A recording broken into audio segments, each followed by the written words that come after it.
Tell us about your arrest.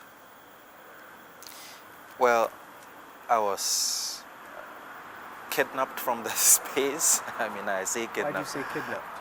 Because there was no warrant of arrest. There was no reason for my being taken away. I mean, it starts from there. Were your rights read to you?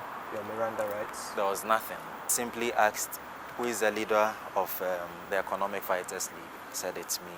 They said, okay, we need you at the ministry's police station. And of course, I mean, this is a program we have committed so much effort, so much time.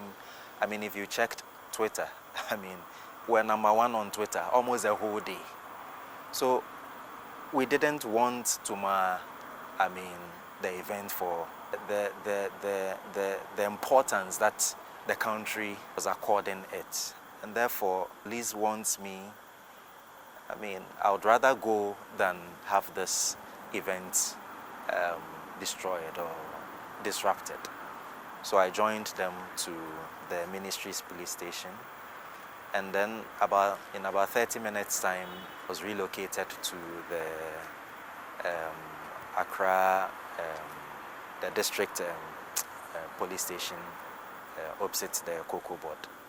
So that's where I was taken to. Now, I wouldn't even talk about the inhuman or disparaging conditions that the police officers themselves, I mean, work under, and then the cell conditions and all of that. But then I was welcomed to sit on a bench behind the counter, what they call the counter back. As I sat, I mean, the police were very civil. I mean, I must confess, they were very civil. We had very interesting conversations, as well as that with the cellmates, I mean, who were also there. What did you talk about?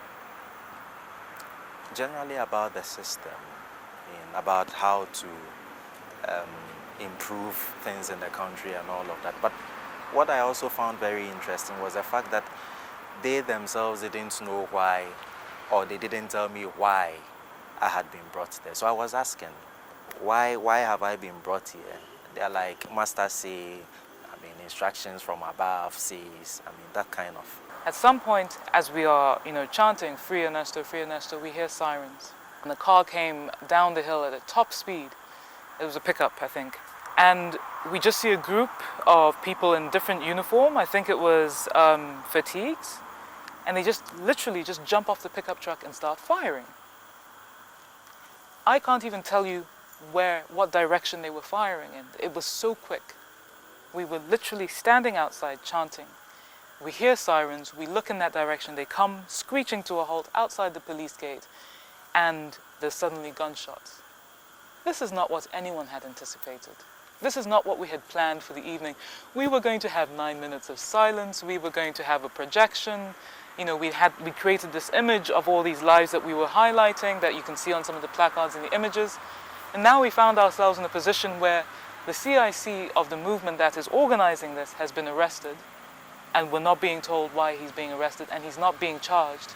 And now while we are demanding what is people's right to know where the person is and what his charges are, and if we're not going to be told that he be freed, and the next thing you know, people are firing in the air.